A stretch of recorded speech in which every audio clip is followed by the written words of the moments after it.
All right, it looks like this will be the first video for this channel. Somebody asked me about what I was doing on my 62 Chevy pickup. This is a 1-ton, but I believe the half-ton is the same thing.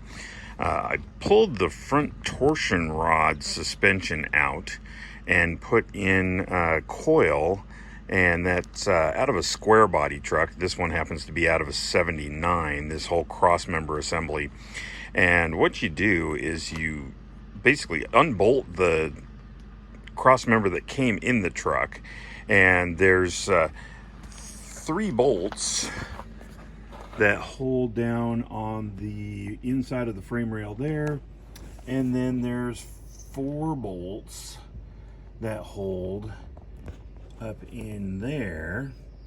And when you replace it with the square body, the problem is that on the 62 down to 60, the holes that are supposed to be for these right here, if you see, those other ones are the original holes, so they obviously don't line up at the top there.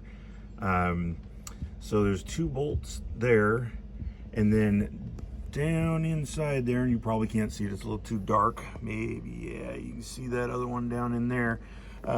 There's 2 more bolts down below. None of those line up on the 62 and down.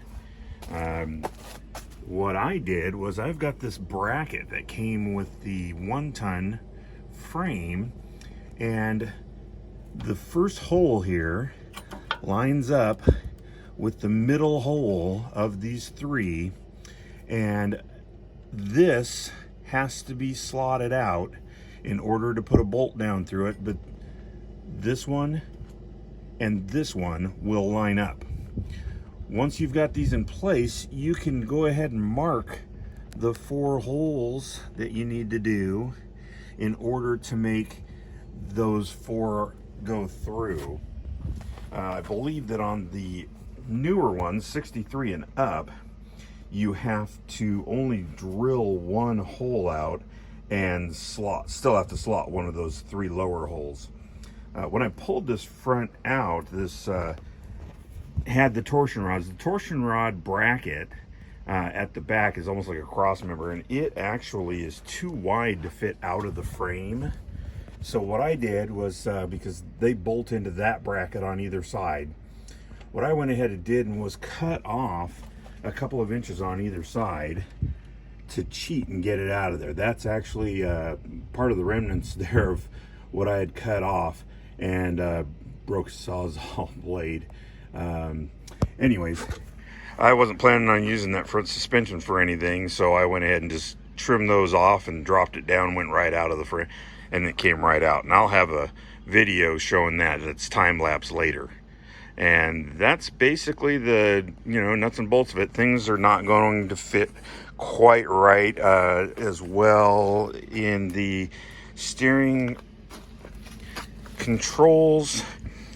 This bracket on the previous model, on the 62 front end, actually went from that hole to that hole, and obviously this goes the opposite direction.